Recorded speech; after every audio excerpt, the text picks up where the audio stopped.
I try so hard not to get upset because I know all the trouble I'll get. Oh, he tells me tears are something to hide, something to fear. And I try so hard to keep it inside so no one can hear. Hush, hush, keep it down now. Voices carry. This is the Community Solutions Podcast. Jason Bradley and Richter from deep in the bowels of our underground lair, sitting maskless, and there's not a dang thing any of you can do about it. What's going on?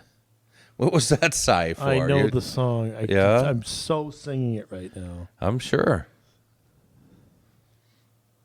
but the band is a tough one, but... I know it, though. I've had it on some 80s various Rock That Beat CD once. Or whatever it is. Okay. Now 10 or you know, one of those variety ones. Yeah. You know? Okay. God, it was right after some Cyndi Lauper song. It's... I don't know, isn't it? Very close. Till Tuesday. Till Tuesday, okay. Yeah, that's good. Well, I'll actually give you credit on that one. that's a rare greeting on the curve for you. My mercy kicked in a little bit. Yes, I mean it was just Yeah. I had it on the tip of my tongue, and so we'll get into that. Good song though, boy. We got good stuff. Yeah. We got good stuff on that Spot the Fly. Absolutely. I do occasionally put it in my old mixer or whatever, and Put it on the turntable and let it ride, huh? yeah, pretty much all those get it on the wrong speed. I used to do that on purpose. Oh, yeah. On records. It was great. Absolutely. Jay, we're taping this here before next week's elections, Yes. and I'm going to make some interesting predictions because you know I suck at this. Mm-hmm. And whatever I say is probably not going to be right. Yeah. But I'm going to make prognostications anyway. Okay. Now, both locally here and in a few states that are having odd year elections, which, again, I hate. Yeah. I don't think they mean much for 2022, despite what the talking heads say on TV who have air to fill, and it's filled with heads with a lot of air in them. Yes. I'm going to start in Minneapolis, Jay. Okay. First, let me ask you this. What do you think is going to happen? I think Fry is fine. I haven't heard any serious contenders. There's been like no push that I've seen. Not behind one person, No. for sure. No. I'm going to agree. I'm going to say that Fry wins, and I'm going to say that the amendment passes to get rid of the police Really? department. Yes. You know what? I'm saying that for two reasons. Okay. One, usually I'm wrong, so if I say it, the opposite will probably happen. Yes. But Minneapolis is the dumbest city alive, and I just have a gut sense that that's the main thing bringing people to the polls is that question. I think the question is stupidly worded. I'm not sure I understand it 100%. They're always stupidly worded. That's Yeah. how they get people to vote their way. And I think it will be close, Yeah.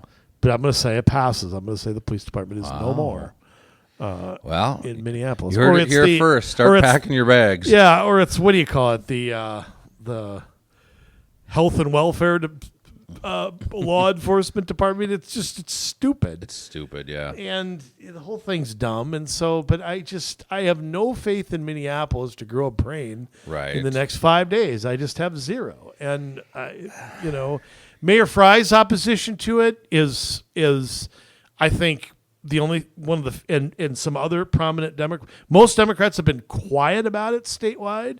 That is also our media's fault because they are not pressing anyone. Walls has been dodging it. He sort of came out against it, but won't really go after. Same thing with Tina Smith. Same thing with Amy Klobuchar. Like you're surprised. No, but I mean these. Ilhan Omar came out for it. Yeah, I mean, but that's not a shock. Yeah. I mean, but I think if they really wanted it stopped, I think what prominent Democrats want is to just, I think what they hope is that it goes down and they don't have to deal with this subject anymore. Right. But the way to deal with this subject is to be bold and decisive about it. And then it goes down, and 3 months later, everybody forgets about it. Right. That's how to do it. But I think they're just cowards, and they don't want to do that. They don't want to upset this group or that group. There is that. But remember, I mean, we did a show, I don't remember which one it was, I'd have to look it up, where we went through all of the They're people just so many. that were donating, the donors to this campaign, and barely anybody was from Minnesota. Yeah. Remember that? And so Right. I think you have a lot of people that are pushing for this that are outside the state. I think you have a lot of people that are pushing for this that are dumb as a box of rocks.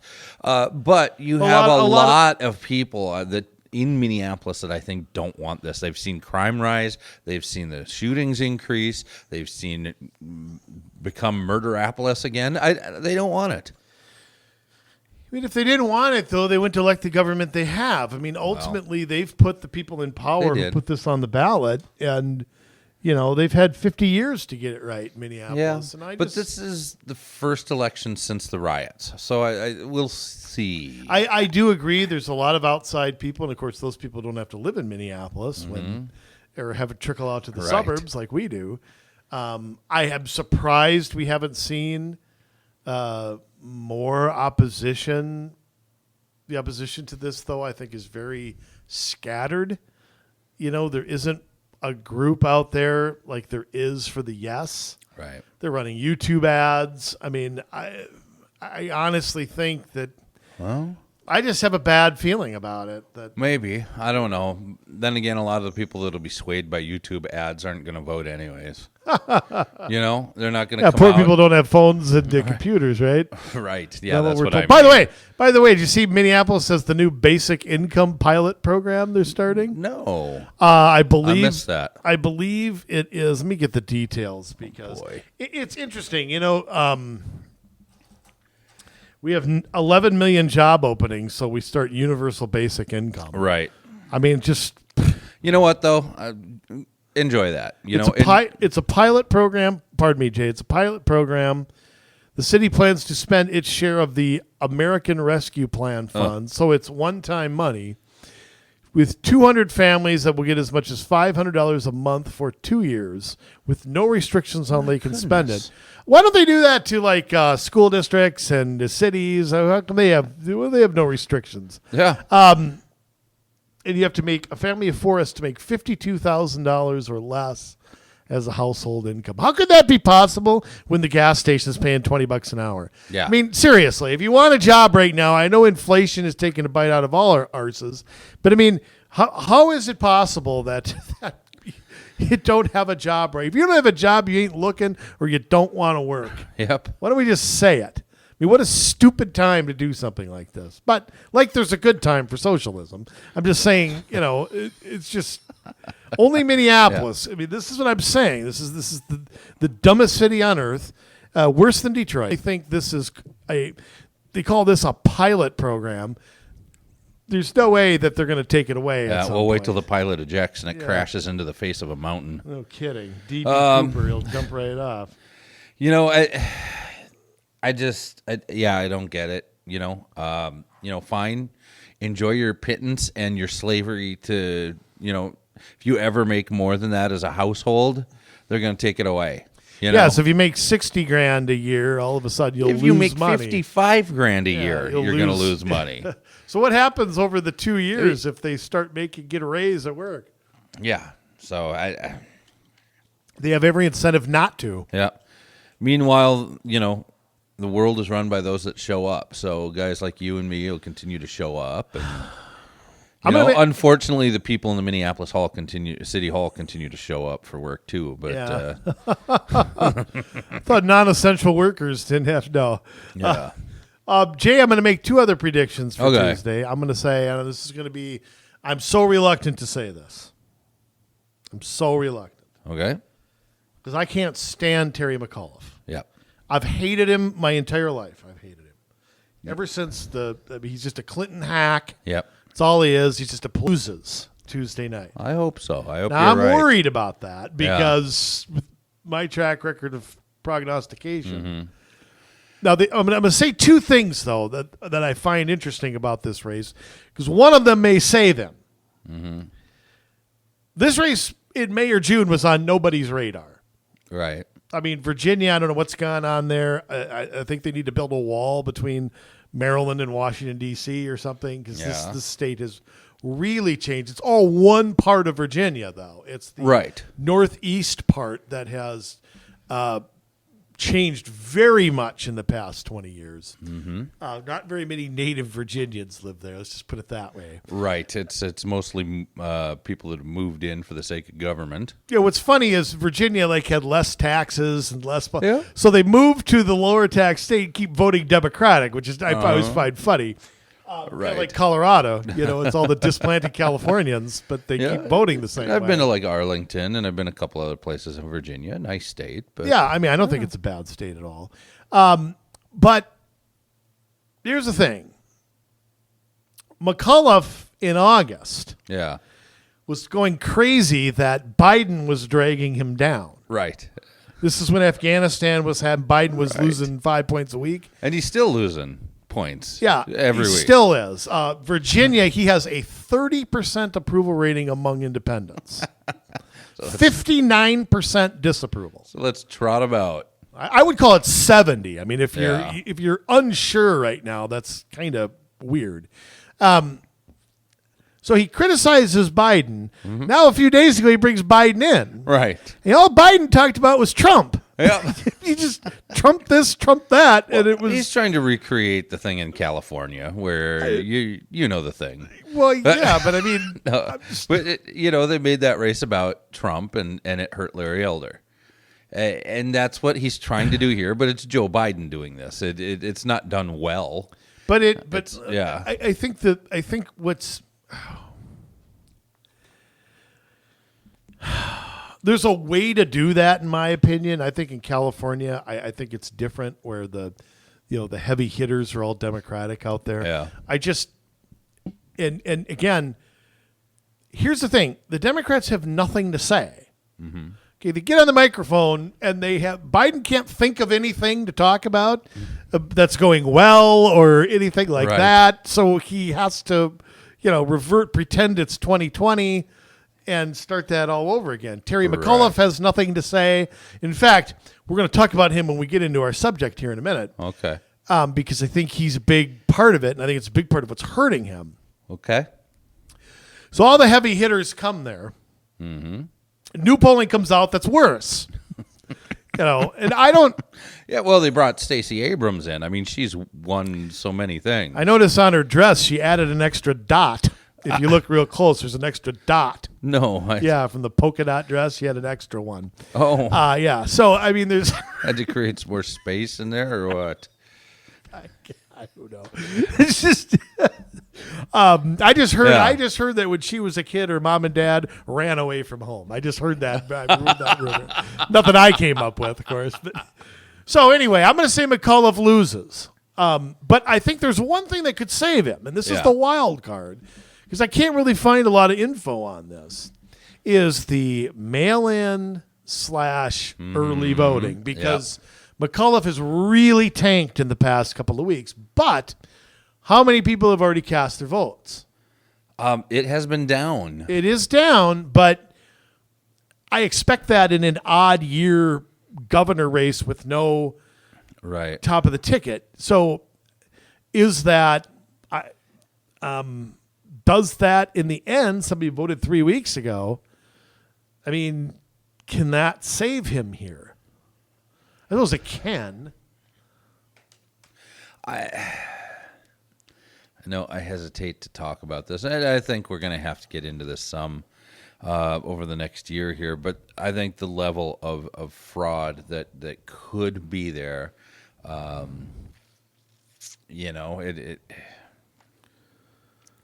keep in mind, especially because it is an off year, there's a lot more room, especially with mail-in ballots to say, oh, so-and-so didn't vote. Let's possibly slip but something in there. Yeah, but it depends on the system that's in place in each state. Well, I mean, it's a pretty blue state, at least recently. So I'm guessing that It's pretty lax. I'm guessing that, they're being handed out everywhere. Yeah. So, Yeah. could be Very well could that be. be the thing that saves him? I mean, 'Cause he doesn't win on election day right now. I mean, I don't think on election day voters he loses. right. So, is there enough people who came? I mean, I just think that I think that's the one thing that makes me hesitate is this is just a state where I don't know how much I trust what's happening there. I don't. And that's part of the problem. I mean, now that we've seen these things happen in our elections, what kind of faith do you have in anywhere really running a fair election? If it's close, it can be manipulated. Well, and let's also say that both sides have done this. I'm tired of Republicans taking the blame for talking about last year's election. You mentioned Stacey Abrams. Yeah. Still hasn't conceded that she lost the governor's race. Al Gore still thinks he won Florida. Yeah. Okay, both sides have questioned election results here. Yeah. Let's just be blunt, okay? So, it's nothing like that. I have a gut feeling that he's going to lose. I mean, I think that I think some of his comments a few weeks ago, which we're going to get into, is a tie to what we're saying. Yeah. I think rarely it's what people like him, I knew what they thought, but they don't actually say it. Right.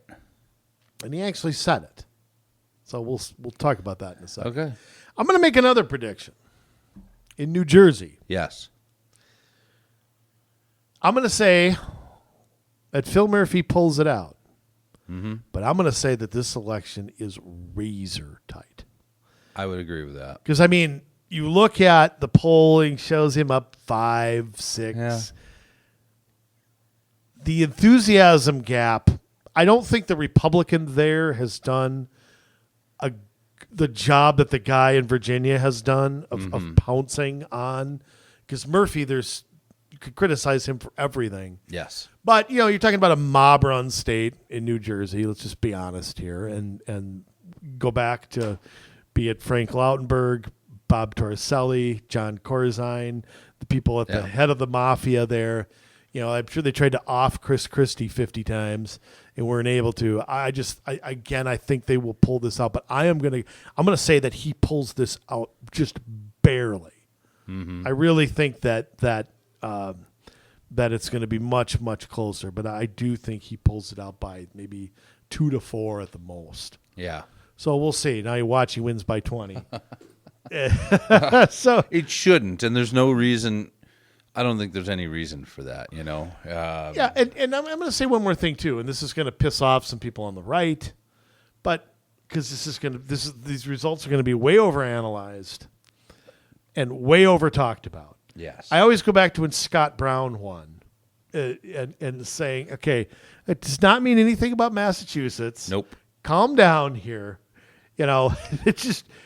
But it does show a national trend. It can. I mean, I Yeah. don't know that a governor's race always does that. I mean, governors don't always transcend their states. I mean, we've got Republican governors in Connecticut, in Massachusetts, in Vermont. I mean, Bernie Sanders' state. Yeah. You got a Democrat who's a governor of Kentucky. Yeah. Rand Paul is there. I mean, it doesn't always work like that. Yeah. Chris Christie won twice in New Jersey, and President Obama won Yeah. the state pretty handily the year before, both times. So it doesn't all. I'm just saying, whatever happens, don't automatically check the box one way or another for 2022. Right.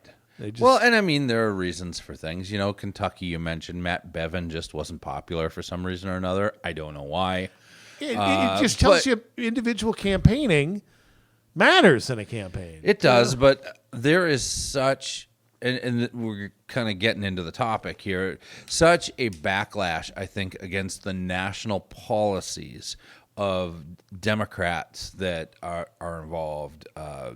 whether it is in federal races, state races, local races, federal organizations that are trying to create policy. I think people are fed up, and I don't know that it matters so much. You're always going to have the wacky people that are to the extremes that would never vote for anybody outside of a specific party. Team red, team blue, baby. Right, but I think that you're noticing on a national level that there are some things that, even as far as we've drifted, we're not really ready to put up with yet as a country. Well, and I think that sometimes when you actually have to sort of see a policy in action, one thing to talk about it and debate it and argue about it and run a commercial on it, but I think, take what's going on in the schools, and this is what we're going to talk about tonight. By the way, the things going on are critics of school boards being threatened by, and I really think they are. I think they're being more than threatened by our Justice Department. I think this is beyond anything that I've ever seen. Yeah. And I think the Attorney General is a crook. And by and large, so is the president. I mean, for allowing this, if he even knows about it, and to stifle people's free speech. And I think when, it's one thing to hear critical race theory, it's another thing to see it in a textbook. It's one thing to talk about vaccines for a 5-year-old. It's another thing to force it. Right. I mean, they're very different things. And our freedom of speech has never been so under attack that it is right now. I mean, we went from dissent is patriotic to dissent is criminal. Yes. But this isn't new. I mean, our government has been trying. I think this is the biggest attack right now that we're living in. The biggest attack on free speech since the House on Un-American Activities back in the late 40s and early 50s.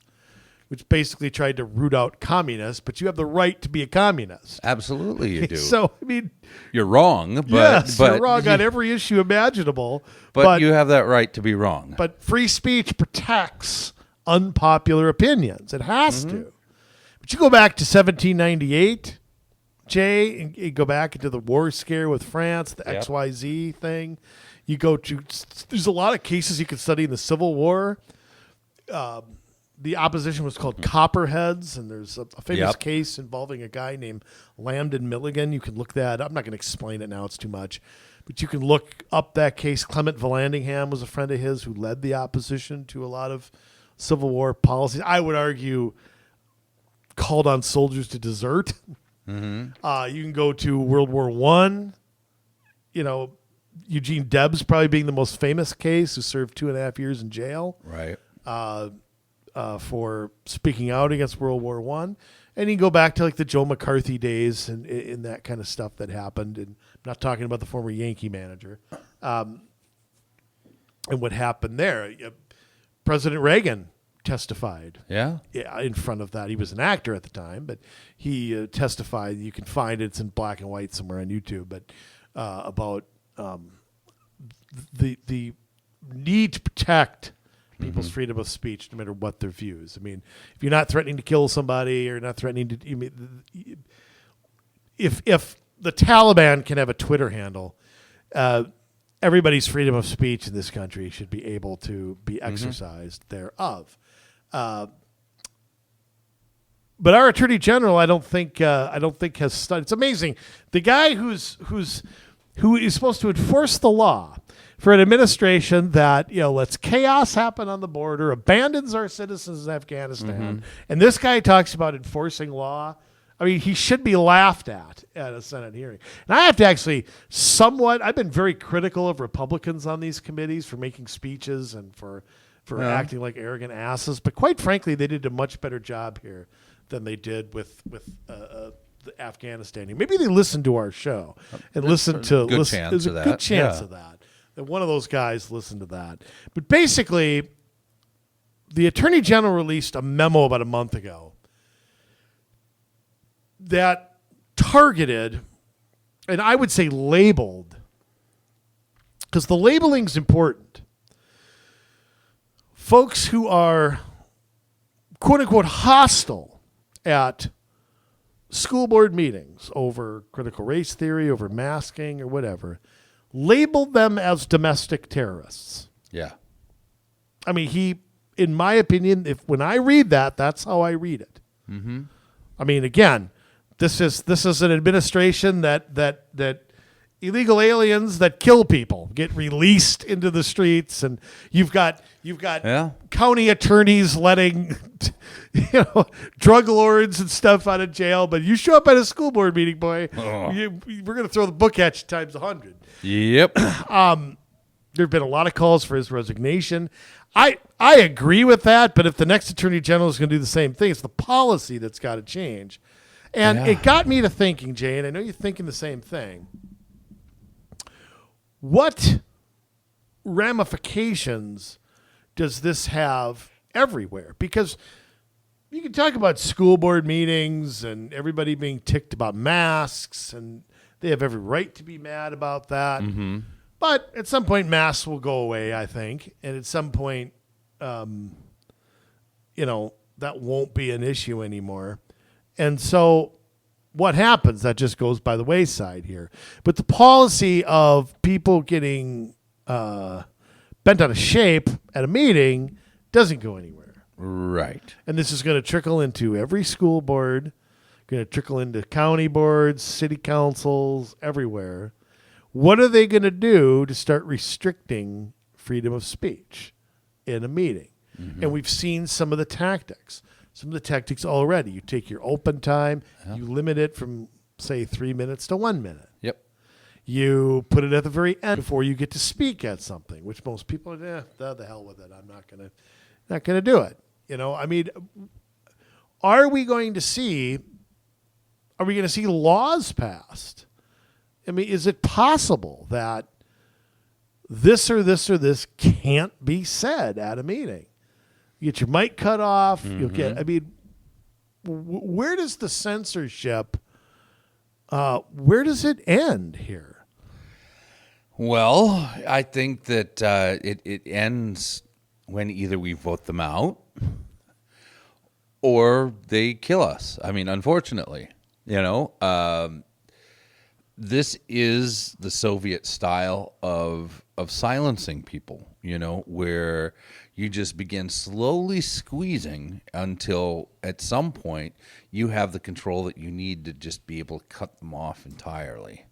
And then you start outlawing speech after that. Now, we're not that far down the road yet, but we've come quite a ways down the road considering what used to be free, and then we begin to see things start to get into our culture that were never there, like free speech zones, and the early things that came in to limit free speech or make sure that those that we were trying to petition couldn't hear what we were saying.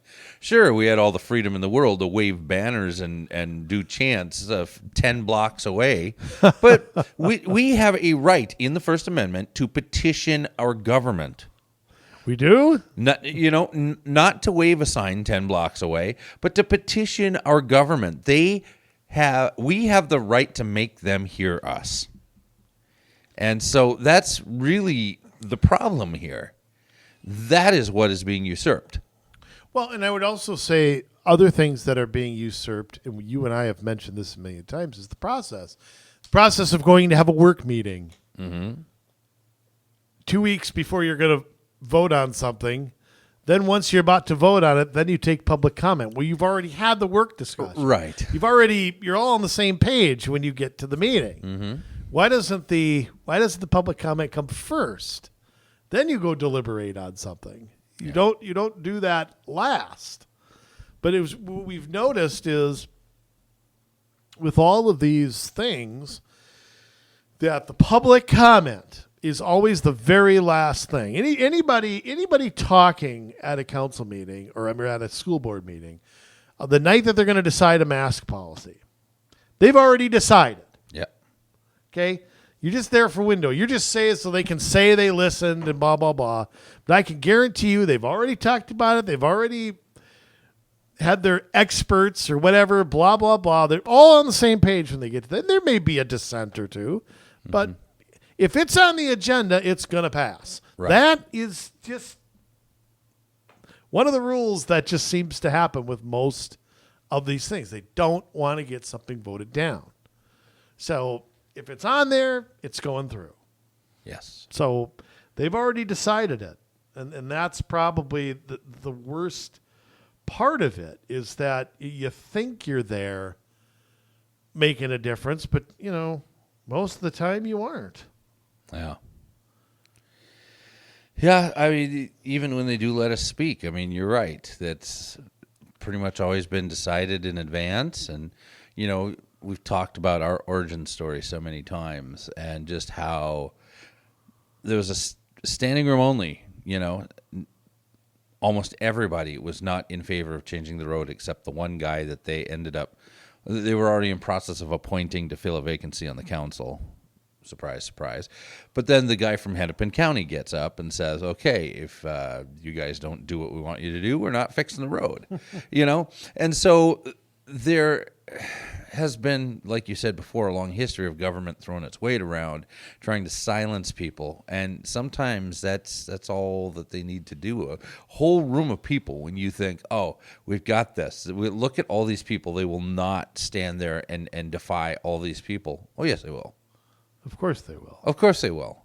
And, I think when I got into this, as most people, naive, oh, this is the way the world works. And it's not the way the world works, because you don't ever want to believe that people are as corrupt as they are. Well, and I'll say this. I mean, even the ACLU has almost criticized this. Yeah, that's amazing. And this is, they've written about Minnesota. Yeah. ACLU-mn.org. Dissent is patriotic, but do our city councils really want to listen? Interesting piece. Yeah. They talk about the city of North Mankato, which has revised its policy to, quote, streamline meetings. Putting more restrictions on speaking times, restricting how and when people from the public can bring up topics. They allowed 2 times for public comments. Now they only allow 1. They're forcing additional paperwork and stuff on residents who want to talk. I mean, do you really want something like that? And one of the things that they also pushed was that an individual may not revisit any topic they have previously addressed on the council. So if you came to speak at something one time, you can never, ever, ever come there and speak about it again. Yep. Imagine that, Think about that. Again, going back to our origin story, how I brought a room full of people together to speak to the city council. We would never have been able to go back after our petition and talk to them, about how we wanted things to go then. Well, right. I mean, and issues change. They evolve. I mean, if you're talking about... an issue like, I don't know, pick your issue, bike lanes, okay? Well, if you wanted to put a bike lane there and it went, and you want to put a bike lane somewhere else, am I not allowed to come and address the same issue on a different project? Right. Yeah, they can work at that any way they want to work. And all these people, I bet, ran campaigns on listening to you. And right, more transparency. Being the voice of the people. Yeah. And, I represent you, blah, blah, blah. And yeah, of course, blah, blah, blah. it is right? a bunch of blah, blah, blah to say something like that. I mean, but, and I'll tell you what, this is where our state government has some responsibility, though, Jay. You got to love, they still haven't reached an agreement on the bonus money to the, I think we talked about this a few weeks ago, where the bonus money to essential workers, so they can't come, and the governor won't call a special session until they reach an agreement. Like, wait, isn't that backwards? Yeah, you bring them together. Yeah, isn't that backwards how you're supposed to do it? You're supposed to talk about it in public and have a debate and have hearings. And the governor wants a 5-minute special session so you can pass something under the sun. So, I mean, they don't practice what they preach either, but you got a lot of statutory cities out there that have to do. They've chosen to be statutory. Yeah. So they are subject to the laws that govern them. And Absolutely. Which is backwards of the way I do it. I prefer charters, and I know you do too. Yeah. But it's like, okay, then doesn't the state have a responsibility? Yes. They have to enforce the Constitution. Absolutely. And the courts have to, too. I mean, I don't know if this will get challenged legally, but, making people, I mean, look, I think what this is ultimately designed to be is an intimidation tactic.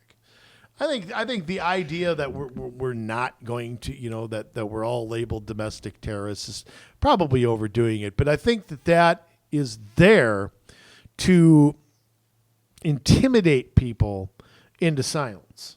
Yeah. It's like calling somebody a racist or calling, the whole way to do that is to shut them up, Right. discredit them.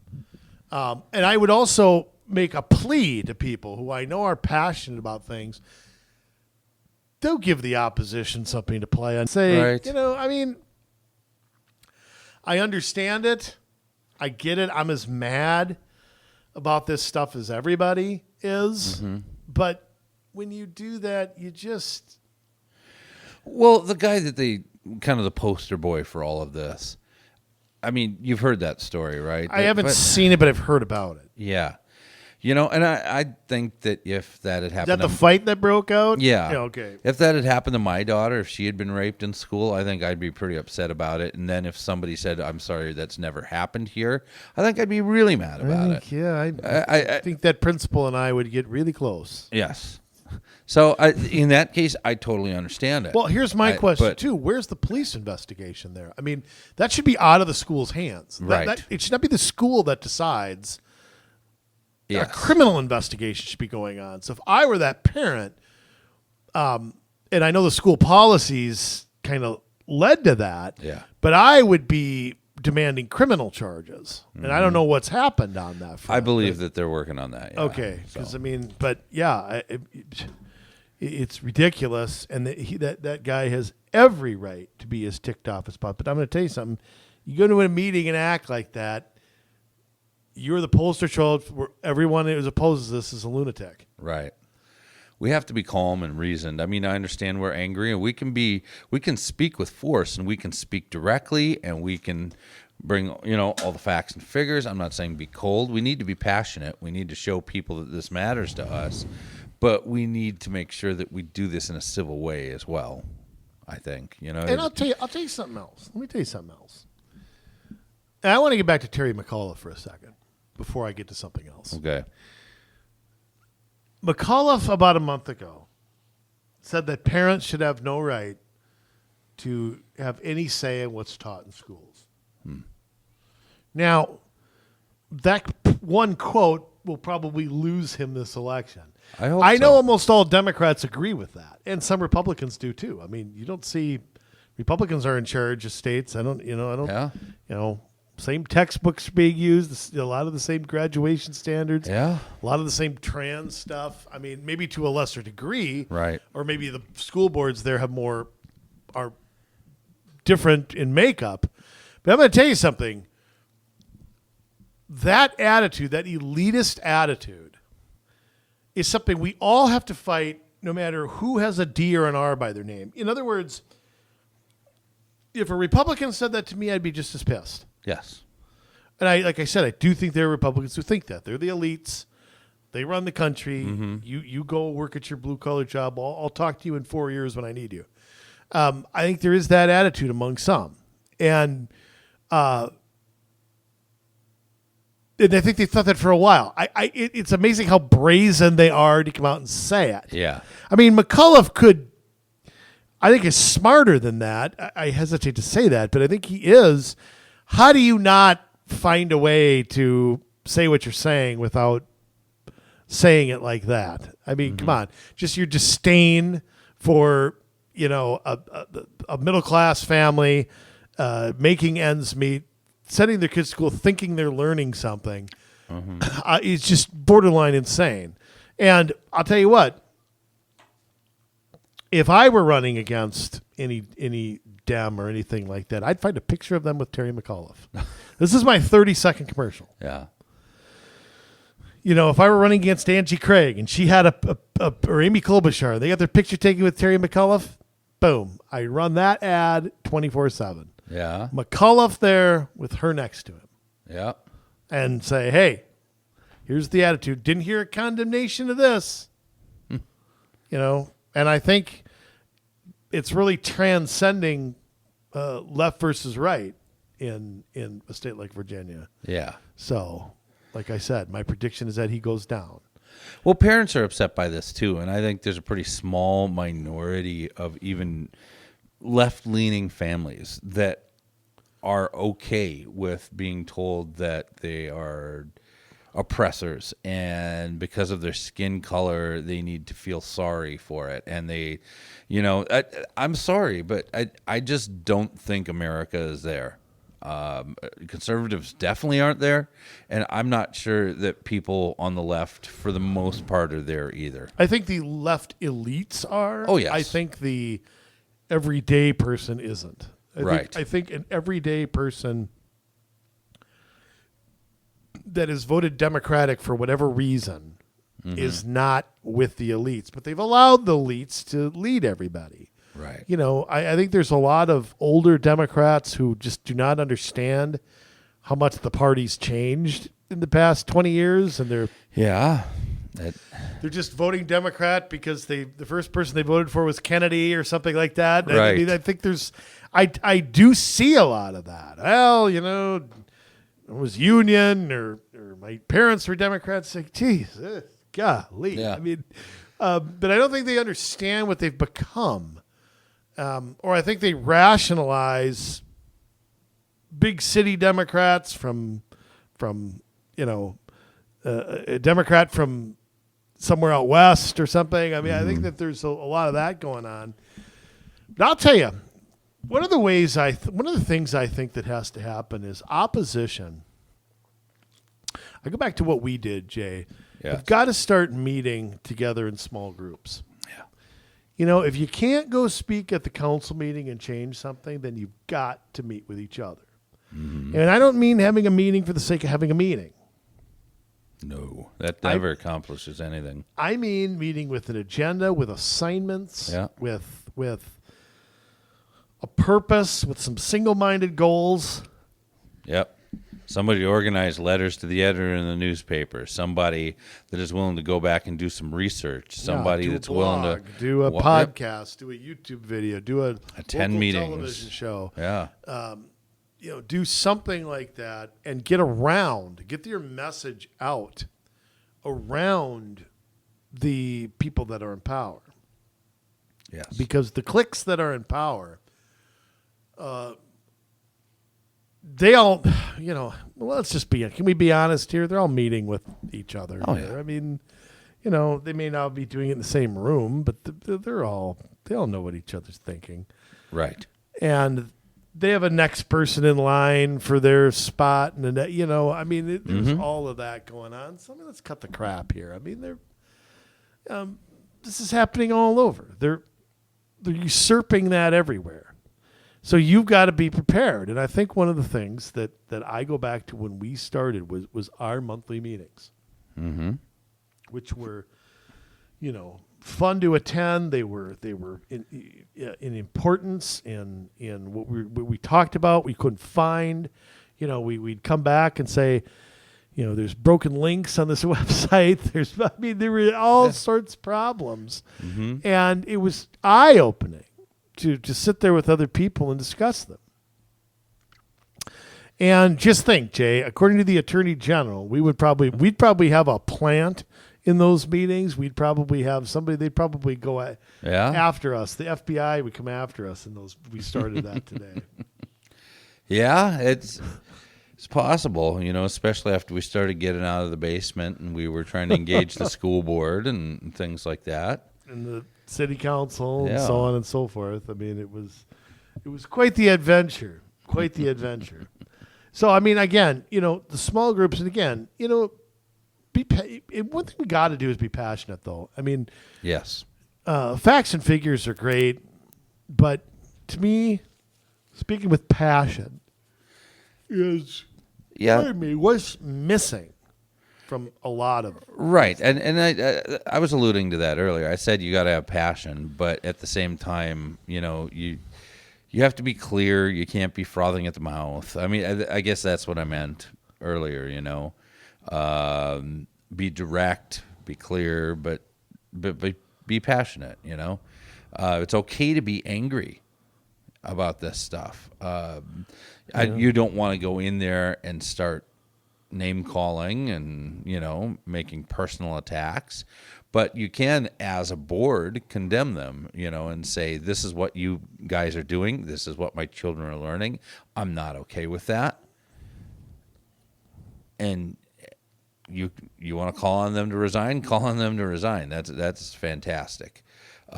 Just don't give them anything to work with. No, don't let them be the victim, I think is, also. But I'll tell you what, watching these hearings with the Attorney General, they're enough to just turn your stomach because he doesn't back down. He doesn't answer the questions either. Of course not. I mean, that's the whole thing of this. These whole things are song and dances anyway. But, I mean, one senator, I think it was Tom Cotton, basically asked him, do you retract, using the term domestic? Because he keeps saying that they're only looking at, quote, threats of violence. Mm-hmm. But I would argue that is a slippery slope toward anything being critical. Right. And how about these local governments, too? How about them keeping an eye on I mean, which of course I guess they can, unless as individuals, I think using government resources to do it is something very different. Yeah. On,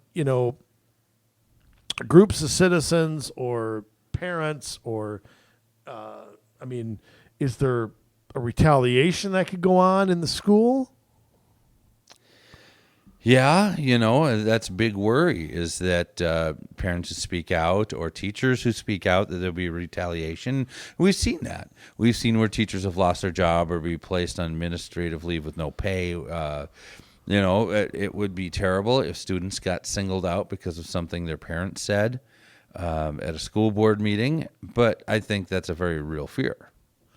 Yeah, because, I mean, ultimately the kids are the ones who have to go to the school, have to be taught this, or have to wear a mask all day.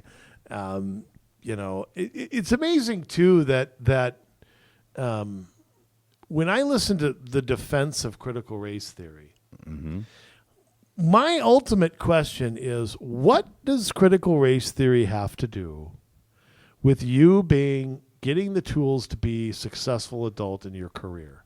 In other words, I understand teaching math. I understand teaching English. I understand teaching history, if it's done the right way. I understand electives. I'm a big proponent of, and a lot of these have been cut in these schools, of learning trades, learning business classes. I mean, how many kids graduate high school and they don't, we said before, they don't know how a loan works. They don't know how to, I shouldn't say balance a checkbook because you don't really do that anymore. Right. I mean, read a bank statement. Yeah, whatever the equivalent is today. I mean, well, it'd be accounting, Yeah. Each side of your ledger. And what is critical race theory doing to improve that? Nothing. So ultimately, if they can't come up with an answer to that, then why is it being taught? Because it's putting in a system. Yeah, it's changing. It's changing people's minds. Actually, it's creating people's minds because kids are heads of mush. Right. Here's the thing too. When it comes to the schools with this, we've talked about the solutions about taking your kid out, going to a magnet school, going to a charter school. But here's the problem with that. All are good ideas. Yeah. I encourage people to look at their options all the time. But if we just abandon that, yeah, okay, you leave the system in the hands of the people that it's in right now. Yeah. Those who have the means will get out. And those who don't have the options or don't live by, whatever, are stuck if we don't fight this. So Right. while the instinct is, okay, I'll take my kid out of here and F you, we have to deal with everybody that comes out of these schools in the real world. They're all going to be voters someday. They're all going to be employees someday. They're going to be parents someday, most of them. So we can't look the other way. Even if you take your kid out, your tax dollars are still going to these schools, whether you've got a kid there or not. Yep. So I think many are saying, well, let's just vote with our feet. Let's just leave. I mean, it affects the schools somewhat, when you look at average daily membership and, a number of kids in special ed and or free and reduced lunch. And so it does chip away at what the schools get. But, if you just move to a different district or, it doesn't really do much of anything because a lot of the public schools are so far deep into this stuff that it really doesn't make a difference. You can't take them out of one government education camp and put them in another, and expect that you're going to get a different result. It just isn't going to happen. So ultimately, I mean, this needs to be fought everybody. I'll tell you what. I want to see a test case, though, of what the Attorney General's doing. I'm very interested to see what could the Attorney General do. I mean, let's say he labels somebody, or a group, quote unquote. I mean, this administration won't even label Al Qaeda as terrorists. So Right. I don't know why. I don't understand it, but Well, they're not conservative enough. yeah. Well, let's just say that happened. What does that mean for the people who are labeled that? That's the $1 million question at this point. An adequate threat has been delivered. Otherwise, you're pigeonholing people. You're maybe using that to get a FISA warrant and listen in on people, or you're using that to be able to partner with social media to find out what kinds of things they post about and all that. So you're invading Fourth Amendment rights. We don't even have Fifth those Amendment anymore. rights. You're 1 through 27. You're invading them all. Let's just say that. Yeah. I mean, you pretty much are. So, in other words, this is a big fishing expedition. We're going to use this to get as much Right. info as possible and find the new Minutemen, or what are they? the new Ted Kaczynski. Yeah. Good luck Ruby with Ridge. that. You trying to? I mean, what are you trying to find here? I mean, and it's funny too, because I think if the administration were smart, they would let all this stuff. They wouldn't push critical race theory. They'd let all this stuff just blow over. But by inserting themselves, they're making everything way, way worse for themselves and way, way worse everywhere. Yeah. I mean, you stick your nose in the school board. I mean, the federal government shouldn't have anything to do with education anyway. Right. It's not in their purview. So, I mean, Yeah, it's not. And that should be left up mostly to the local independent school districts and maybe a little bit to the state. Because that's what the Constitution says. Anything that's not in the Constitution, you leave to the states and the localities. Well, most of these states have set it up where you have independent school districts, but yet they have created departments of education in which, they mess with all of that and create a mess they have. well, and here's another thing. I mean, you go back to Garland. Garland claiming that the memo he sent has nothing to do with critical race theory. Really? So the administration is pushing that. People are reacting to it and are against it, but that has nothing to do with critical race theory at all. Right. Yeah, I don't buy it.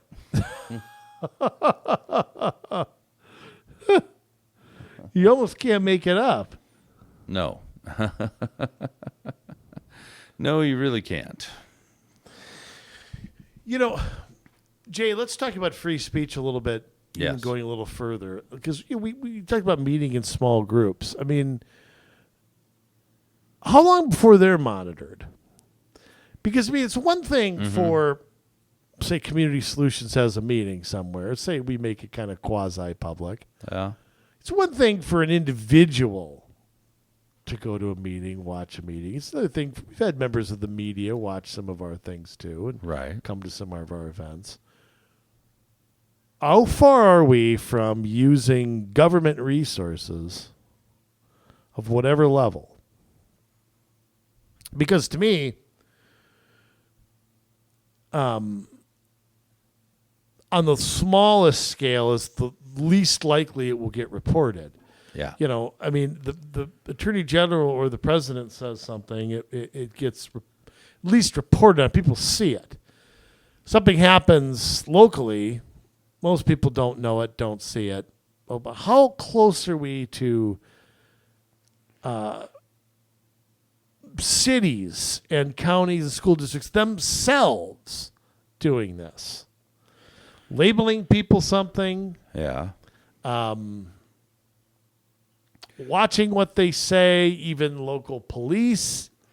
Well, that's already happening. We did a show on that, month and a half ago or something like that, where they're hiring, what's the name of the firm, to come in and go through all the social media of the people in the city to determine what they're saying about certain topics. That's right. Like forums, or is it? I can't remember. I remember the show. But Yeah. So local groups, that's right. They are doing that. Yes, they are. For maybe I what can find purpose, it, though? but- I guess my question becomes, what is in it for the city to monitor the local Minutemen that are there? Why would they do that? Episode 223, The Propaganda Machine. Uh-huh. Yes. I'm sure it's Zen City. Zen City? Yeah, that was the name of the company. Oh, that's right. That's Yes. right. Oh, man. How ye I forget. Yeah. So not only are they restricting what you can do at meetings, and they're following you around, which here's another thing, too. How about putting a plant in one of these meetings? I mean, you know, here's the thing. If you really want to know something, keep your friends close, your enemies closer. Right. How about putting a plant somewhere?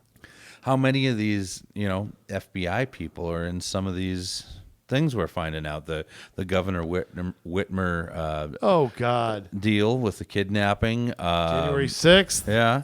Yeah. There's people that they haven't been able to locate that Yeah. they've seen Why don't you they can't locate? causing trouble before the 6th. Yeah. Maybe don't make your car payment for a couple months. I bet the bank can locate you. Yes.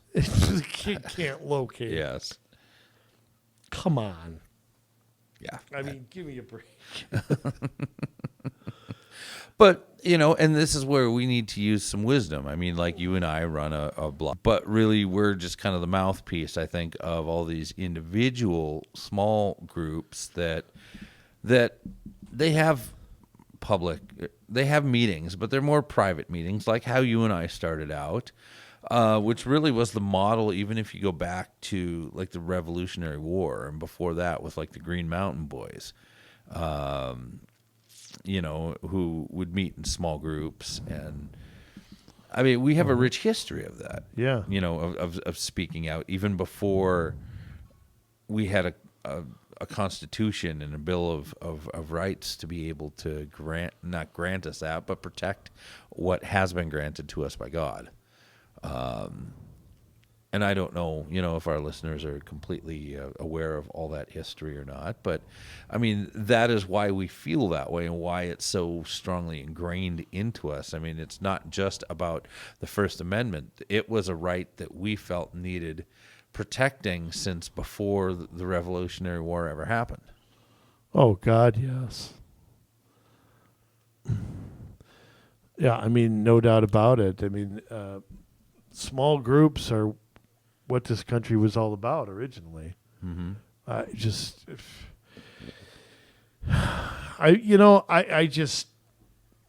we criticize a lot of governments that are not responding to the people that they represent, and nowhere are you closer than a city council.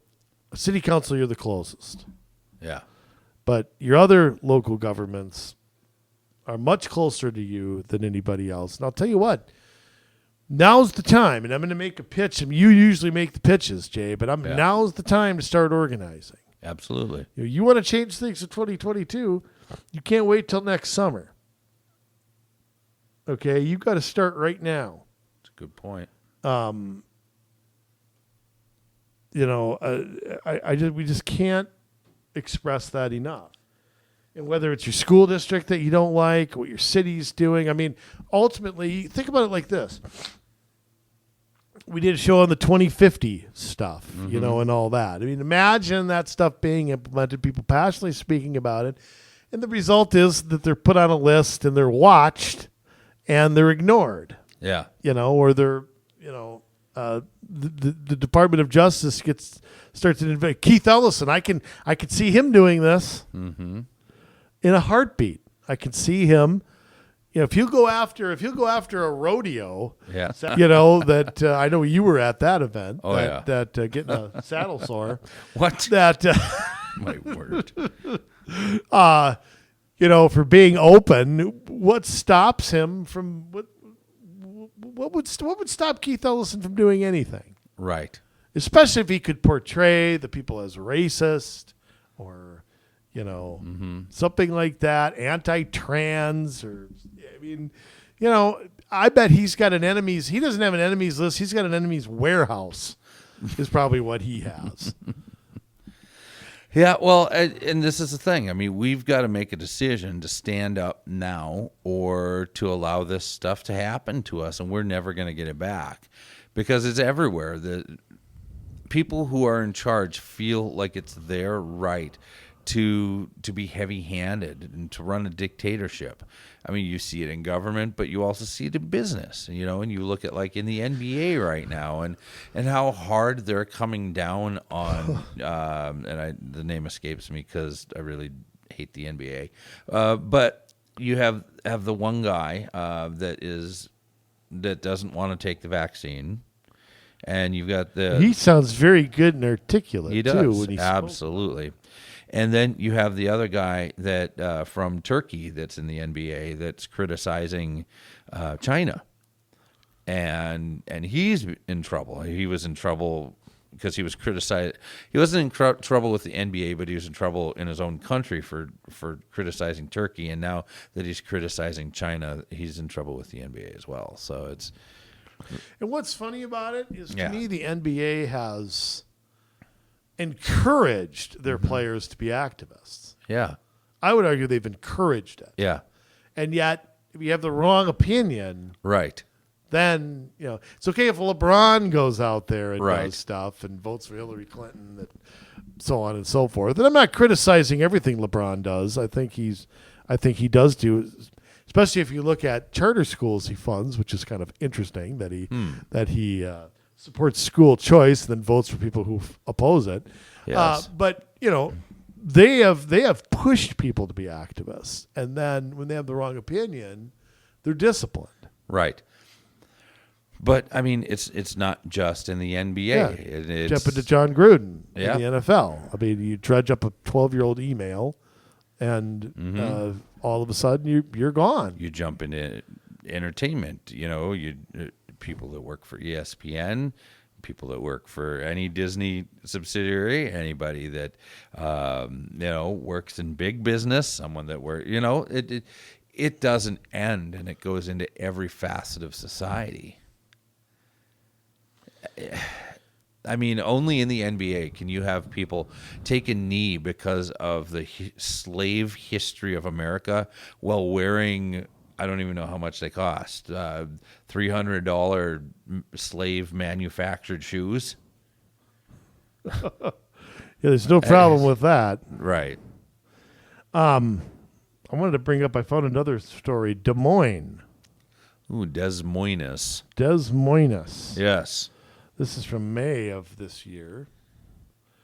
But they also changed their rules of speaking that only a certain amount of people can address a subject. They moved theirs to the end of the meeting. It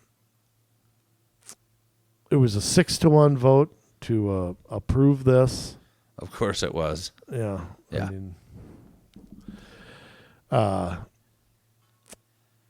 they lowered it from 3 minutes to 2 minutes to speak. Let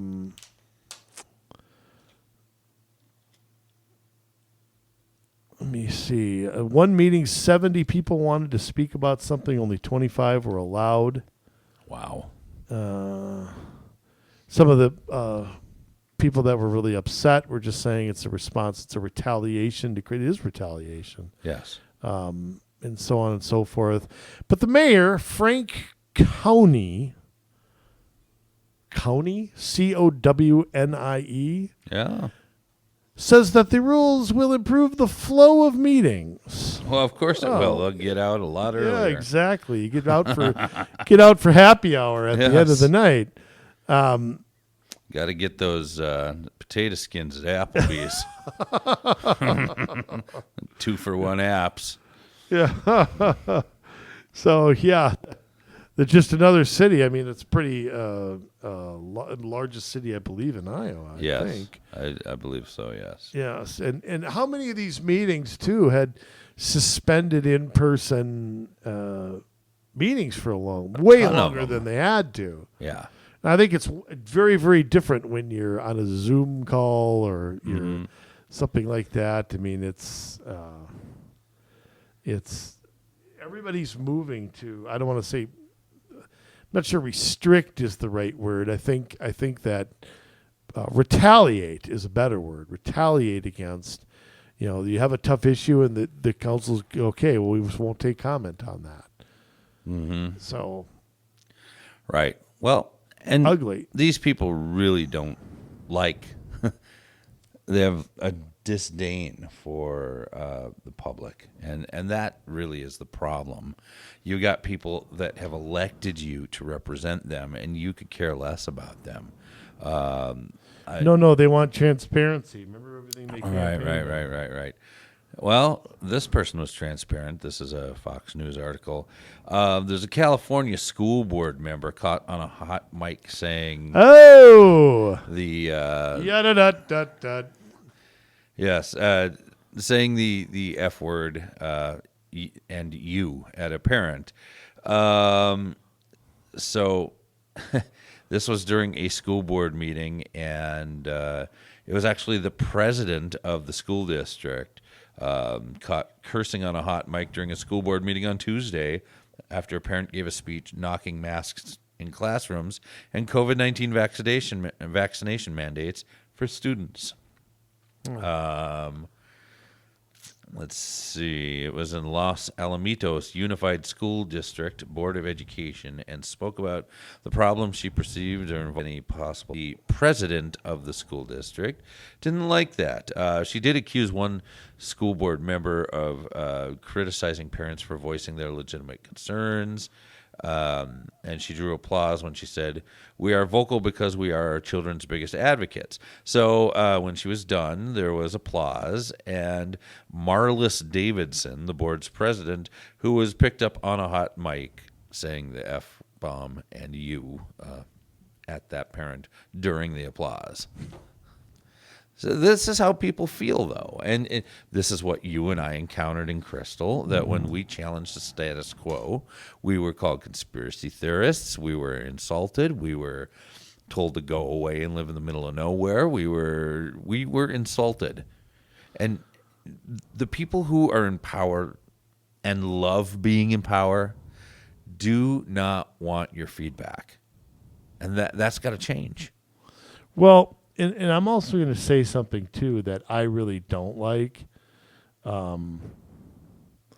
is when you go somewhere and speak, you have to announce who you are and your address on the mic. Right. It's one thing to write that down so people, everybody, because sometimes I will say this too. Sometimes the councils do follow up with you, especially if you have an open question and you come there. A lot of times they do follow up. I will say this in Crystal, Ann Norris, John Sutter, a lot of the people they did who a good job. They followed up. That's one thing. If you want to give your but I mean, to go on there and have to announce your address to who knows who on the air. I mean, I don't think that's necessary. Nobody's announcing the council people. They don't announce their addresses when they right. I just think it's not necessary. You could say, "Hey, I'm a resident here." Blah blah blah. I don't even think they should have to say they're a parent.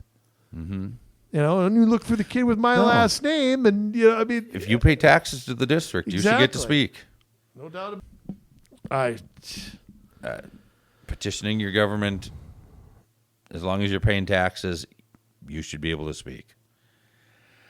But sometimes we don't think of it that way. And we, this person homeschools, or this person is retired and isn't, doesn't have kids in the district. Sometimes we look down on that when it comes to schools, and it's strange. I think we completely do. I think if you're a parent, it's very, very different than if you're just a citizen. Yeah.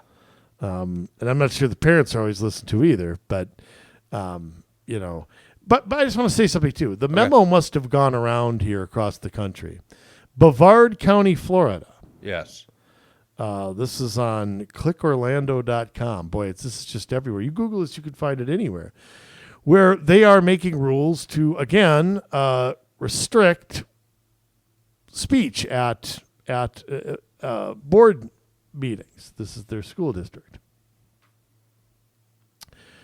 And of course, they're doing it to, quote, listen, well, first let me back up a minute. There are parents from some groups complaining that this is why they showed up. They're complaining that their calls and emails were going unanswered. Yeah. And this was a big deal. So one of the few avenues they had left, this lady who's, of course, they have to label it a conservative group, organized a whole bunch of people, but the board members are going to limit public comment to maintain decorum and keep school boards running smoothly. Well, where have we heard that? So this memo's gone around all over the country now that we're getting them to run smoothly here. We're not doing anything here. One of them says that they're tired of, quote, marathon meetings. That they're still here at 11 o'clock at night. Oh, well, gee. Sorry, you're getting paid and the rest of us aren't, right? Right. The new rules limit speaking times reflecting the number of people who speak at a meeting. If 10 or fewer speakers sign up, each speaker can address the board for 3 minutes. If it's 11 to 20, they restrict it to 2 minutes. If it's more than 20, they restrict it to 1 minute. So this is designed to cut down the crowd, cut down who can talk, eliminate some people who want to talk. Right.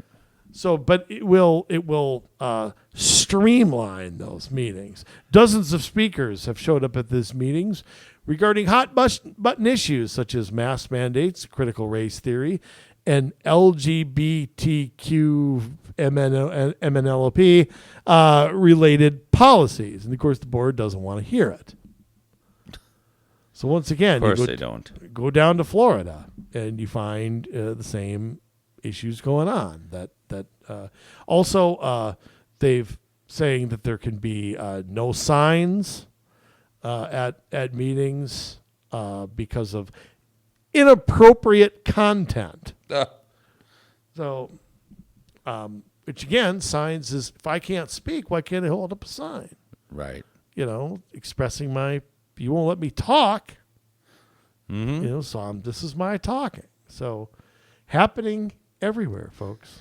It is, and a lot of people don't notice this, but I mean, this is where really conservatives have done a terrible job all across the nation, because it doesn't matter how red or conservative an area is.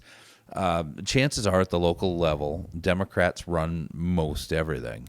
And you find it in your school boards in Texas and in Florida and all these places that are doing these amazing things.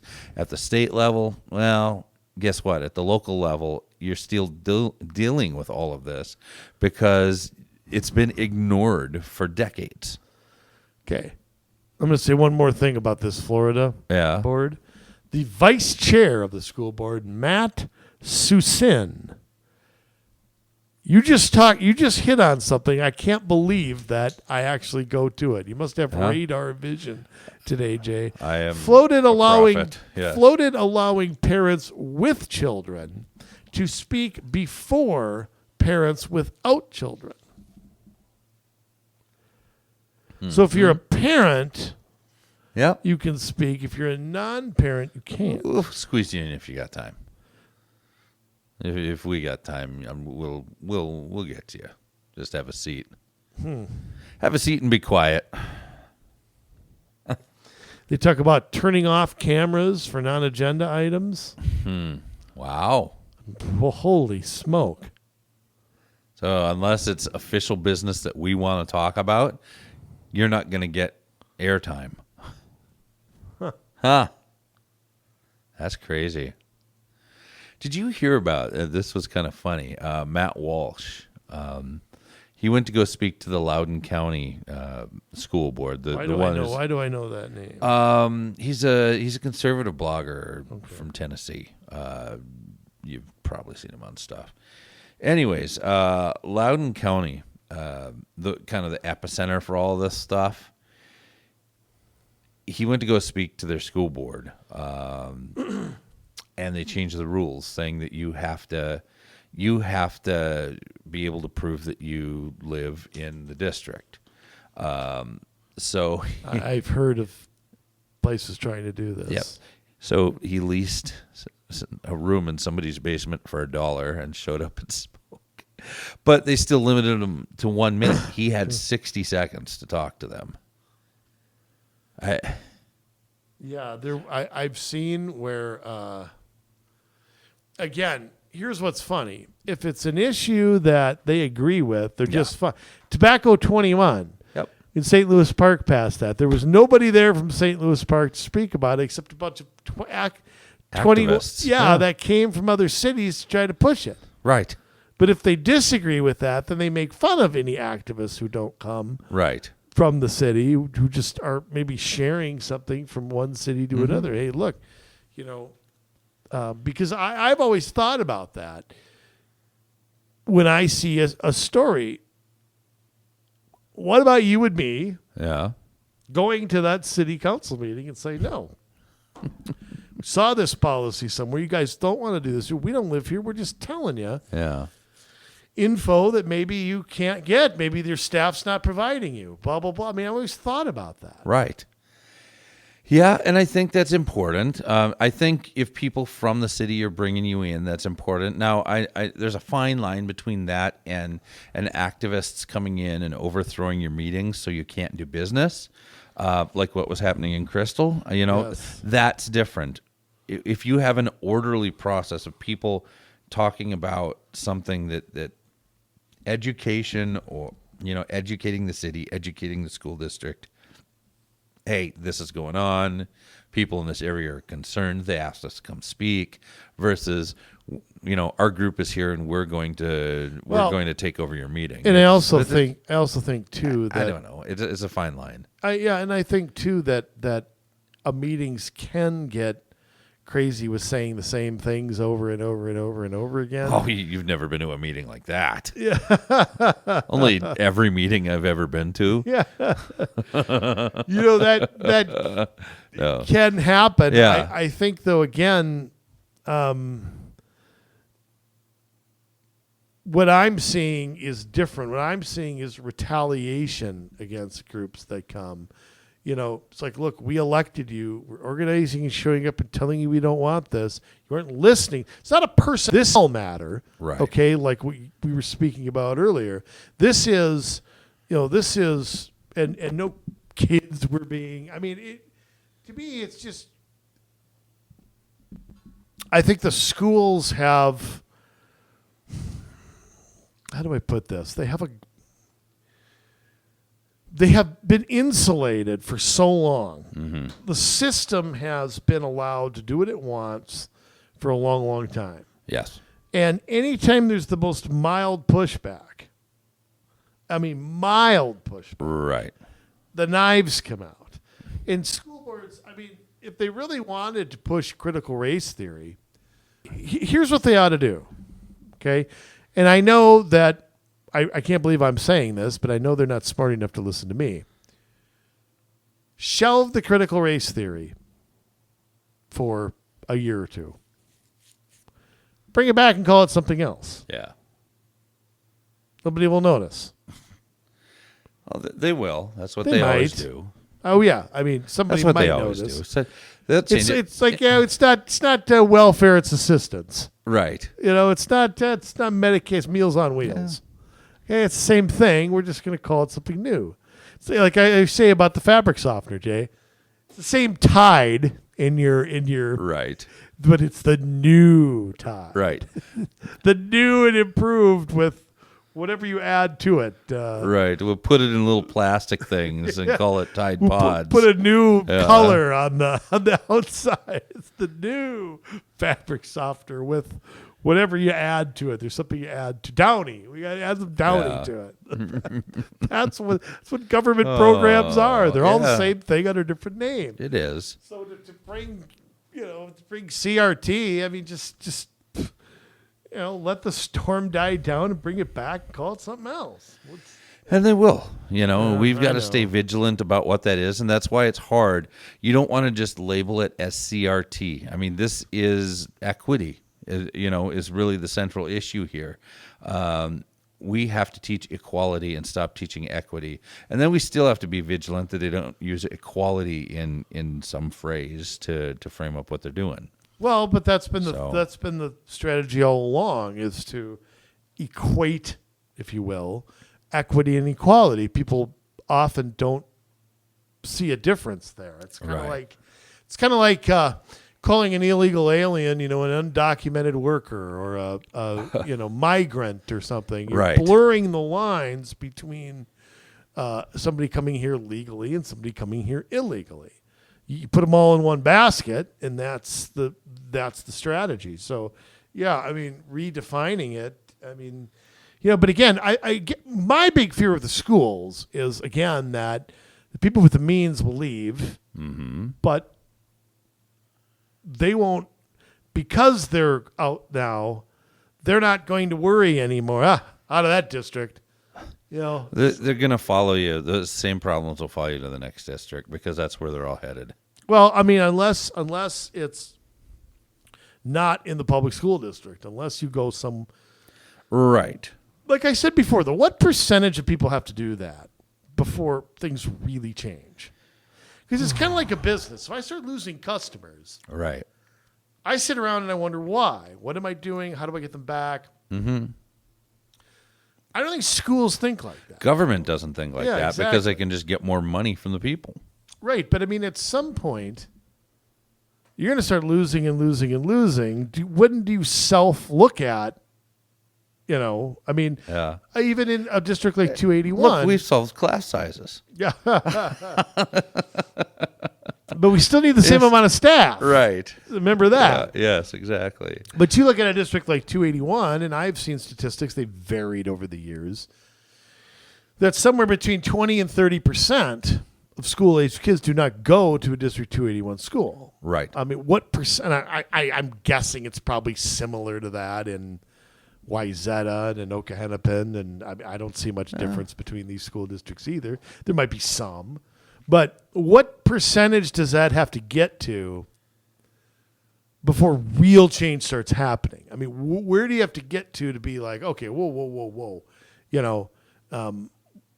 We have to do something different here. Mm-hmm. Whether that's results, curriculum, discipline, you name it. What percent does that need to be at?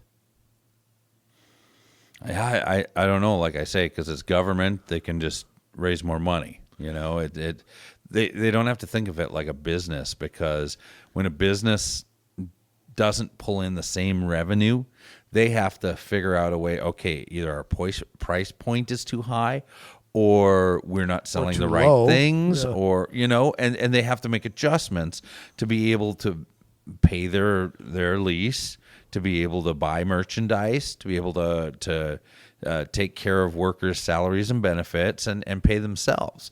Now, in government, you don't have to do that because the people... I guess the post office has been declining for years. They're right, still around. Exactly.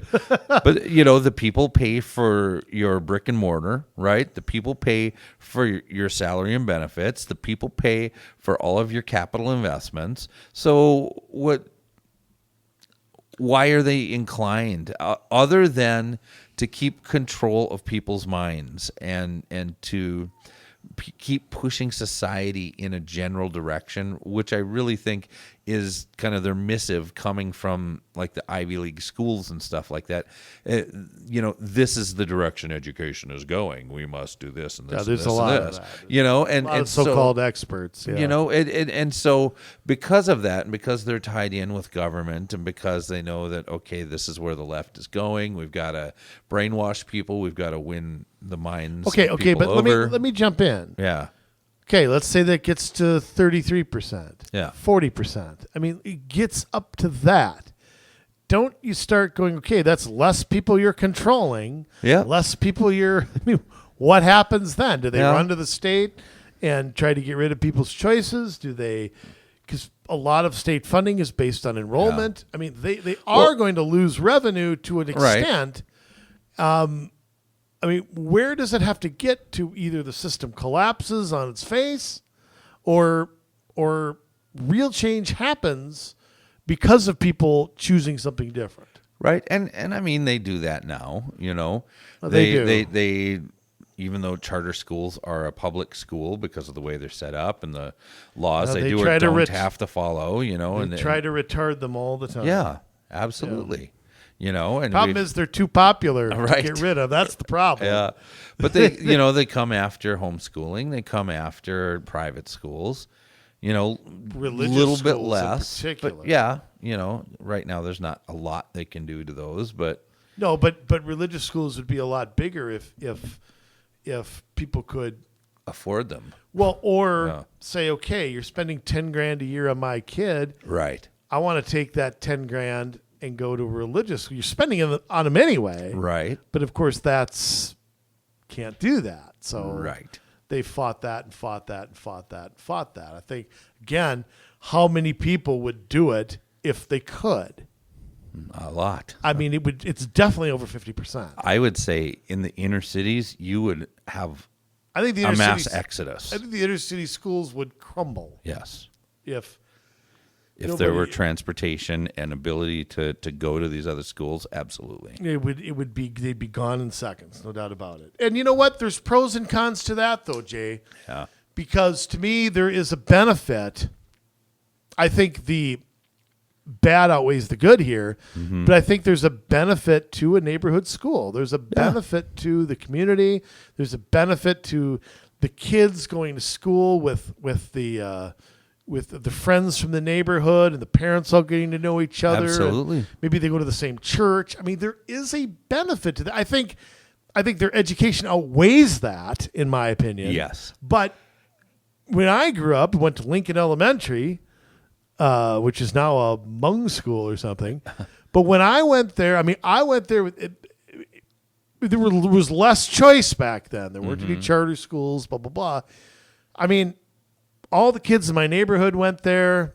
My sister and her friends went there after me. Since, I think. Nobody was being bussed in from somewhere else. Right. I mean, so there was a neighborhood school. Yeah. So there is kind of that community feeling there, even though I still feel that Yeah.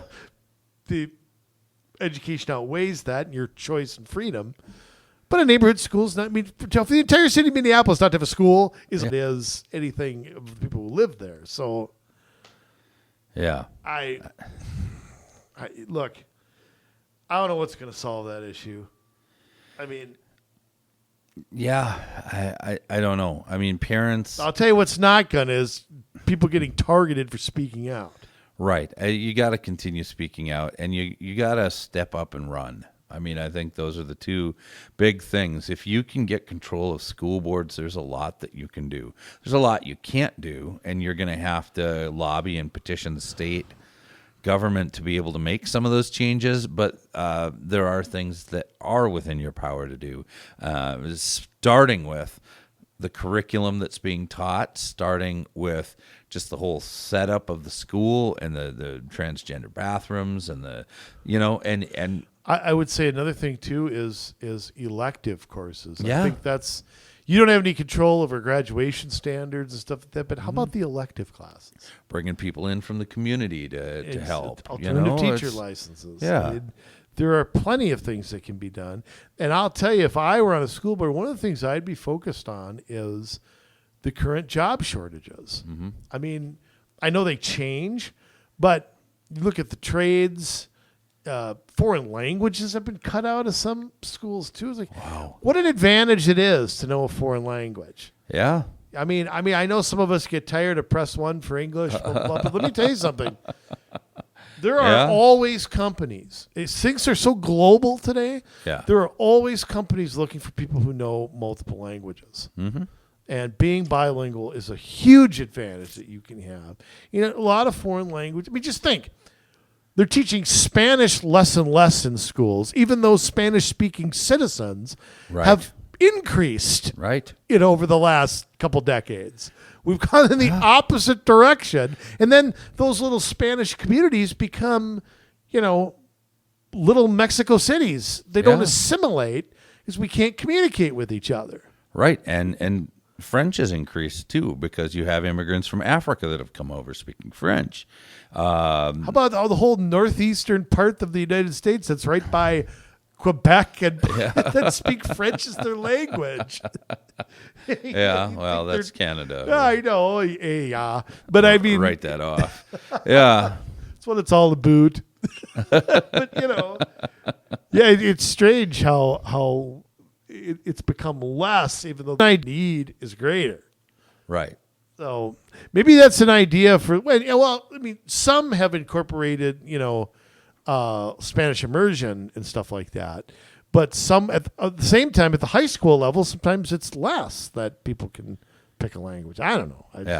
I think our kids have enough time learning English sometimes. So it's just, I don't know. Well, I don't know if that's the kids Maybe in or California. that's the curriculum, but yeah, I don't know. They should make English first and foremost, but they should also Should be our national language. learning, other things like you say, Spanish, French, and unfortunately, with the way the world's going, like Mandarin is probably another big one that they should be pushing. How about music? Yeah, music is Arts. another language, and all of the arts. That's for some kids, that's their outlet. That's how they cope with life. That's how they Exactly. see the world. You take You got that great away. Great skill. I would like to know the difference. Schools that do well in the arts and schools that don't. What is the overall level of like clinical depression in the schools? Where you have art focus in one and none in the other. Well, and that's the thing. If you have an art focus, you almost have to go to a special school for that. You almost have to go in your own program for it. Right. It isn't an option in a lot of places. And those schools are led by crazy people. I don't know anything about it, but Yeah. A lot of times, I mean, you got to kind of they're be an weird. artiste. Come on, they're an artiste. Got to okay? kind of be weird in the first place. To Like the one guy who cut off his ear, Yeah, or whatever. Van Gogh, Yeah, yeah. and the other guy who painted all those dancers or something. Come on, I mean, they're all weird. Let them be weird though. That's what they excel at. So what's wrong with that? I mean, I don't know. I just go back to when I was in school, and I think of in a group like the Cub Scouts. I could still remember my dad's old '79 Ford Bronco, and I learned how to change a tire, and that's where we sat and looked through under the hood and all the practical things that you can use in life like that. The woodworking classes and stuff. How we've lost the trades. electricians, mechanics, and we there's so many shortages there of employees. And you're supposed to be in school to get skills to make you a successful adult. You're Yes. not in school to go to college. Nope. And unfortunately, that's what they become. They become advertisements for staying in the system as Right. long as possible. That's the best way to indoctrinate somebody. Just think how far this conversation has gone in this show. I mean, we've started with Terry McAuliffe and the Minneapolis elections, and we've ended with woodworking in schools. We address a lot. Here's the thing. Bottom line with this show, Jay, you go to the meetings, you make your presence known, you send phone calls, emails, you do it respectfully. I always say that you have to come up, but I think the other thing, we talked about this, you got to come up with alternatives. Whether that's letters to the editor, whether that's blogs, whether that's meetings with forming your own group, whether that's, I always say this, you got local cable access TV, you got things like YouTube now. You can get your message out. Yeah. I mean, it will happen. Podcasts, whatever. You have the ability to do this. If they don't want to let you speak, you work around them. Yeah. And you get that message out, but you don't give them any reason to make you a poster child for everybody's a nut job. You just can't do that. Right. Can't do it. I mean, and all the sympathy in the world to the dad we talked about before. Like I said, the principal and I would get very close. Just leave it at that. Okay. And law enforcement I'd be hounding them every 5 seconds. Yeah. And whoever did that, he'd have to be kept away from me. But you don't go to a school board meeting and make a fool of yourself. No. Sorry, you just can't do that. But, all right. Well, Jay, it's amazing. It's just that time again. You heard my words of wisdom to you just now. I just summed up everything I didn't sum it all up. Everything we talked about here, I kind of just went through. And it is now time for my tag team partner to do the same. Come in with the finishing move. Bringing on the theme music that we've adopted. I have no idea how we did this, but been doing it for quite a while. Styling and profiling. Jet flying, limousine riding, wheeling, dealing, son of a gun. The women love him, the men want to be him. Ladies and gentlemen, Jason Donald Bradley the Fourth Jr. with the side off service. Wow. Donald isn't even part of my name. And the Fourth Junior. That's I had to wow. go. I came up with that pretty much on the spot. That's good. I don't why. know how that all fits together. I got to make it different every week. Okay? Yes. It can't be the same or it gets boring. That's true. We don't want that. All right, JDB, give it to us. Again, not part of my name. All right. Minnesota, we got a lot of work ahead of us. I mean, if there's anything that is clear as day, it's that we have a whole bunch of work ahead of us. And I don't know. I mean, we look at these meetings and how they try to force us out. Anyone who disagrees, they're so close to what they want to accomplish that they can taste it. They're starting to lose the patience that they've shown over the past 100+ years. You think back to 1913 and the beginning of the progressive period and how it was okay. You just inch things along. And yeah, Woodrow Wilson found out pretty quickly that he couldn't do as much as he wanted. We could really go back a little further than that with the progressive period. But then you got, Roosevelt trying it again in the 30s, and it didn't stick because he tried to do too much too soon. And so the progressive learned. They learned from that, and they inched along little bit by little bit by little bit by little bit, taking advantage of things when they can to be able to put in major parts of progressive policy, again, like with Lyndon Johnson. But they have to go back in the box, and they have to just inch it along and inch it along and inch it along and inch it along. And you've got people on the Republican side that do it, and you've got people on the Democrat side that do it. But it's all about making the system bigger, making the system so you have to rely on it, making the system so you can't live without it. And that's what they're trying to do here. They want to put in the final pieces so that they cement for all eternity what you believe about humanity, what you believe about the role of government, what you believe about religion, what you believe about your role in the world. You are not a mere worker or a slave. You're not someone who is to sit home and get $500 a month from the government on universal basic income. No. America is a country where we have taken the people that other countries didn't want. And I don't mean like, the people who come here drooling all over themselves and can't put two sentences together. I mean the people that were such a thorn in the side of the countries that they came from because they were brilliant, because they worked hard, because they were able to start businesses and invent things. And these people created a legacy that made America that made America the best place in the world to live. The best place in the world to live. And we've got these progressives that have come and wanted to dismantle that and throw us into a kind of government where we need to trust the government above all else, where government is our God, where we look to government for our provision. That's not the way it's supposed to be. No, God created us to be smart, to take the wisdom that we get, make knowledge out of it, apply the knowledge,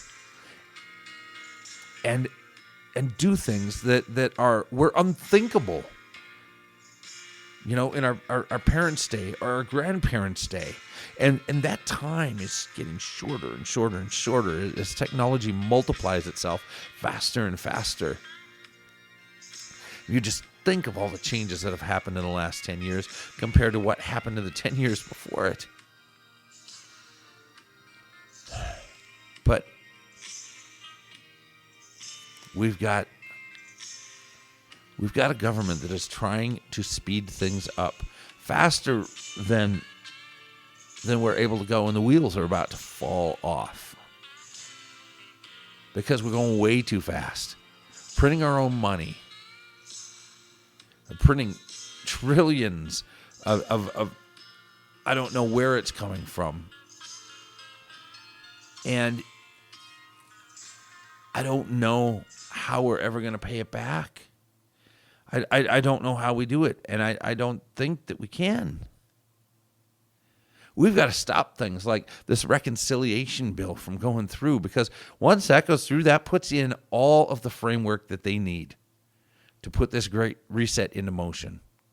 At least the beginning stages, to get things moved over in the financial sector, to be able to put into place things in the educational sector.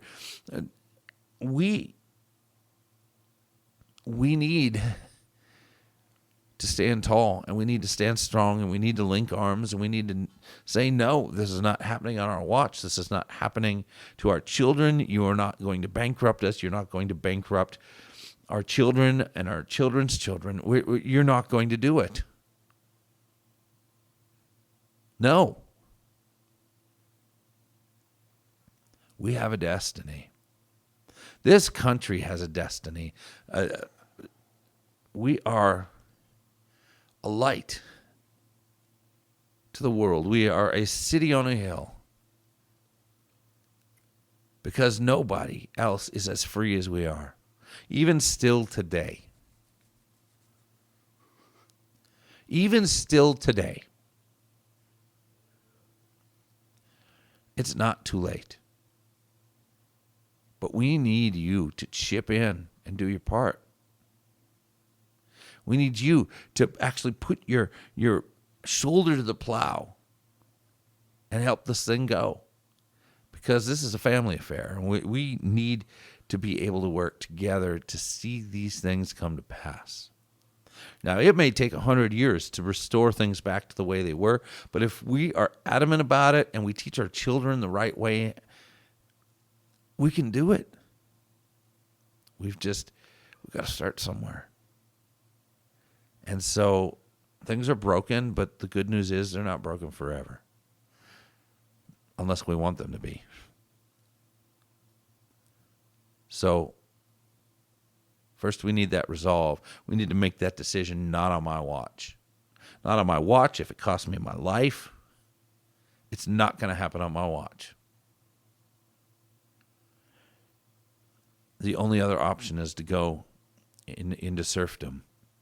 To have a government that tells us what to do and when to do it, what you do for a living, that's going to tell you what school you go to, that is going to tell you everything to do with your life. And you're not going to have the freedom to go to church, and you're not going to have the freedom to say this or write that.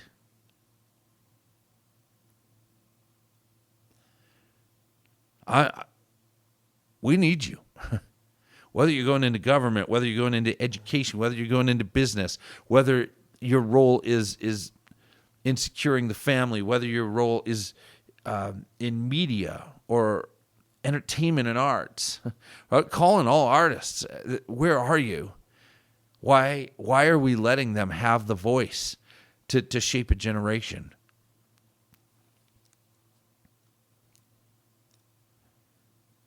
We can do this.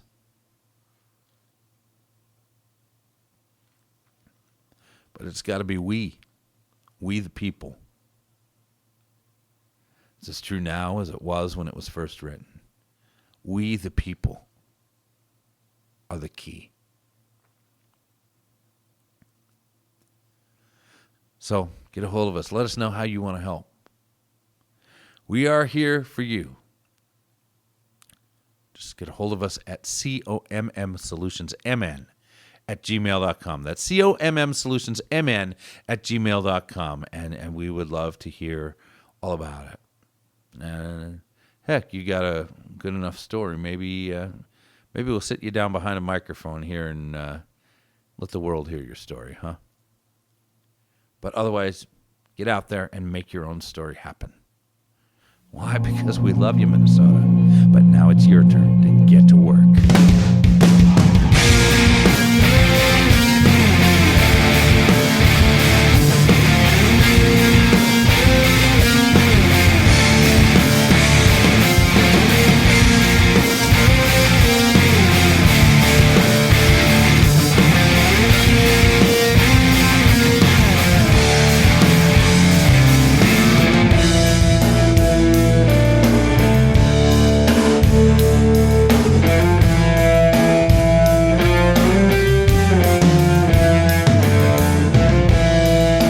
Take my life,